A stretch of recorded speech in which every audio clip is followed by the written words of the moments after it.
Now a look at all the big stories. Here's the ITV News.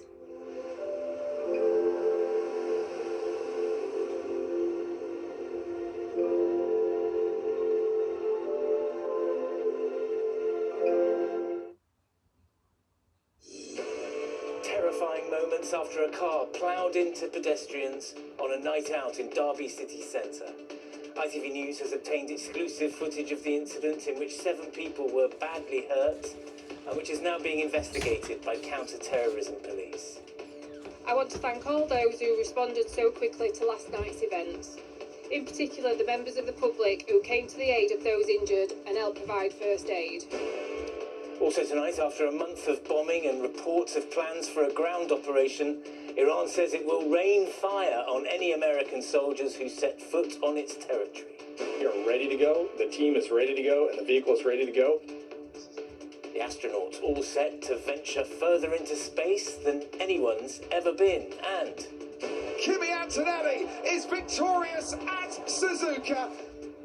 the Formula One Drivers' Championship has its youngest ever leader, who's not even old enough to drink the celebratory champagne.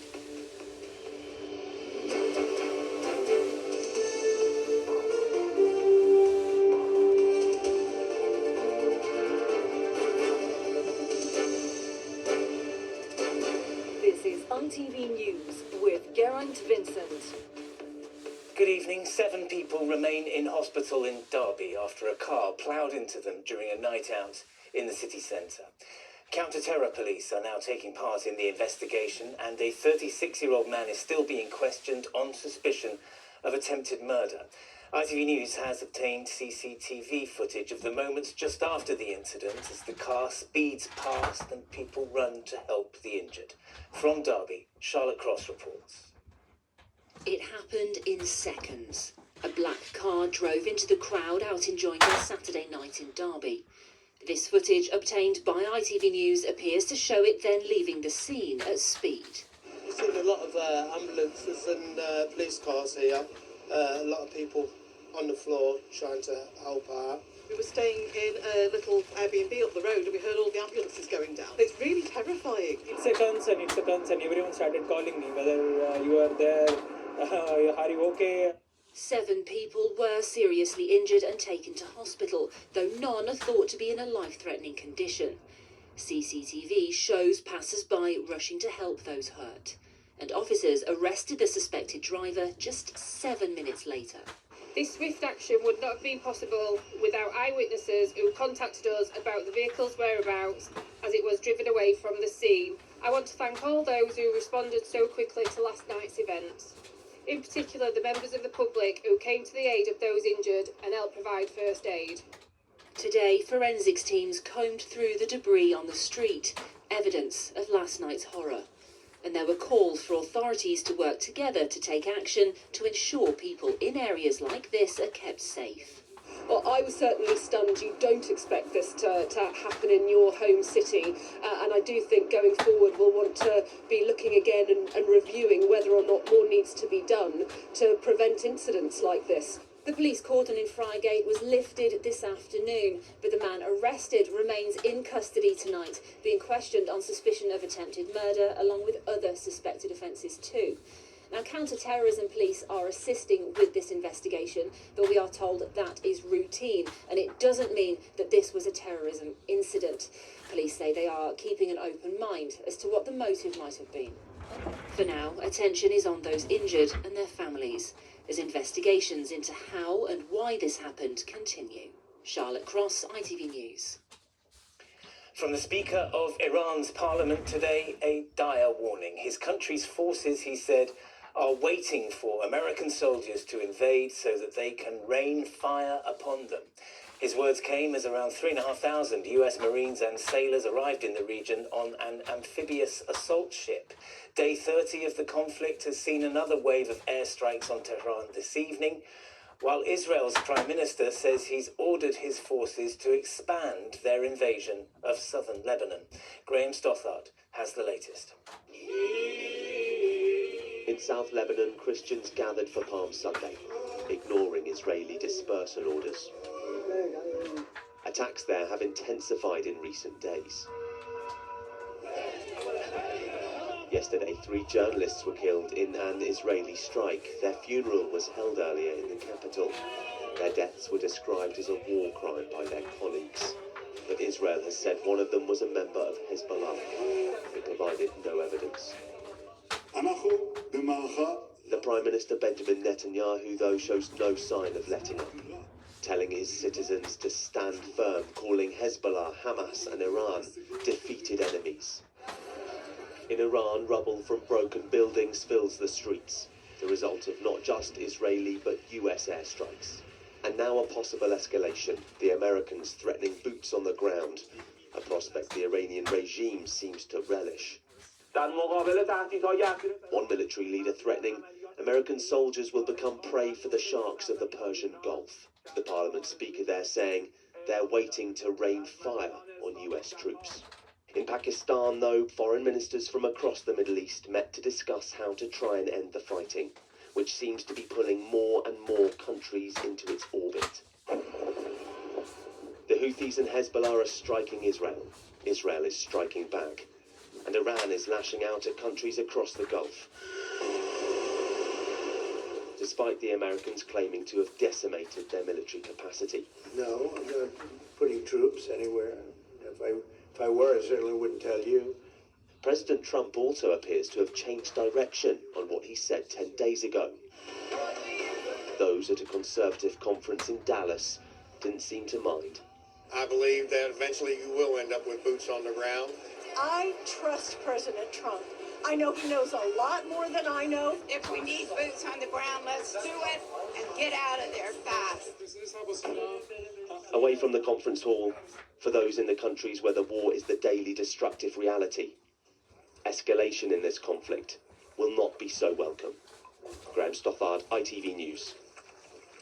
Well, our political correspondent Harry Horton is here. Harry, if a ground incursion is looking more likely, that would be a serious escalation, wouldn't it? Where would that leave then the UK position on the conflict? Well, the government's not commenting tonight on what the US may or may not do, but the Prime Minister in the past week has said what he wants to see is a swift de-escalation. One of his main concerns is reopening the Strait of Hormuz, which has been closed for more than a month now, and we're feeling the economic impact of that here. Now, Iran is thought to have laid around a dozen mines in the Strait, and clearly that won't give shipping companies much confidence in travelling through that area. The Ministry of Defence has tonight said that RFA Lime Bay, a Royal Navy evacuation ship, is being prepared for possible deployment with mine disarming equipment, but officials stressing that that would only happen if the current situation in the Middle East stabilises. Ultimately, that is down to the US and Iran, but there are many economists who say, look, the longer this goes on, the bigger the economic impact that all of us are going to feel. OK, Harry, many thanks. A 26-year-old man has been shot dead near London's Euston Station. He was sitting in his car when he was shot several times by a suspect on a bicycle last night. A murder investigation has begun.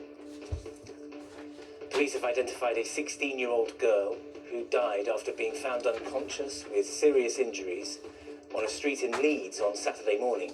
Officers have arrested 2 women and 2 men on suspicion of murder. All 4 remain in custody. More than 50 years since NASA's Apollo program landed humans on the surface of the moon, a new mission is set to send another team of astronauts beyond it, further into space than anyone has ever been. It's expected to launch sometime in the next week, so the crew is currently in quarantine and looking forward to making history. Here's Emma Volney. This is a live look. The 4 astronauts flying to the moon and back and travelling further from Earth than any human ever has. They won't land on the moon, but will fly to its far side, spending 10 days cramped inside this tiny capsule, about the size of a small camper van, speaking today from quarantine as they edge closer to making history. It is our strong hope that this mission is the start of an era where every person on Earth can look at the moon and think of it as also a destination. But the launch of this rocket has been delayed several times after tests found a hydrogen leak, and they can't rule out further disruptions. I will tell you, the 4 of us, we are ready to go. The team is ready to go, and the vehicle is ready to go. but not for 1 second do we have an expectation that we are going. We will go when this vehicle tells us it's ready and when the team is ready to go. So we might go out to the pad and we might have to try again a few more times, and we are 100% ready for that. Safety, their biggest priority. Our suits are not only suits, they are survival systems. They have been designed to keep us alive in the case of a cabin leak for up to 144 hours, 6 days. Only 24 people have ever travelled to the moon and back. The last was in 1972. But Artemis 2 will blast humans deeper into space, paving the way for future lunar landings and eventually even missions to Mars. Emma Volney, ITV News. In sport, Tottenham Hotspur are looking for their third manager of this season. Igor Tudor left the club today after just 6 weeks, during which time he led the club to just 1 win in 7 games. Spurs are 17th in the table, just 1 place and 1 point above the relegation zone. I think it will be good, but it just depends if we get in, really. It's not really a lot of options. Yeah, we just need to stay up. Just need to stay up. I don't think he realised what he was doing, what we were up against, what he's up against, really. But no surprise, really. It was inevitable he was going to get sacked eventually, but he didn't get sacked. He stepped down. I don't think a coach change will really change much. It's really what the players will do eventually. And finally tonight, in his native Italy, Kimi Antonelli has only had a driving licence for just over a year, but he now finds himself leading the Formula One World Championship. The 19-year-old was victorious in today's Grand Prix in Japan, where he clearly enjoyed opening the champagne, even though he's not quite old enough to drink it. Chris Scudder reports. Even the Japanese anthem was a youthful rock and roll take, straight out of Jack Black's School of Rock, and teenager Kimi Antonelli was the boy racer waiting to roll. But then came the schoolboy era. And away we go! From pole position, the 19-year-old was so eager to make a flying start, he got into a wheel spin and 5 cars all went racing past, from 1st to 6th in seconds. But in the season's first 3 races, the Mercedes has been the fastest car, and Antonelli had the speed to overtake his rivals. He still had some luck along the way. On a day of youthful exuberance, 20-year-old Brit Ollie Behrman crashed at 190 miles an hour. Fortunately, he limped away from the carnage with only bruising. But after the safety car that followed, Antonelli could not be stopped, and the teenage sensation could celebrate his 2nd race victory in a row.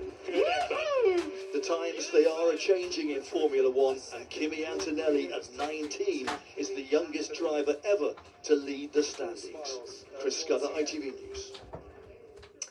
And that's it for tonight from all the team here. Good night.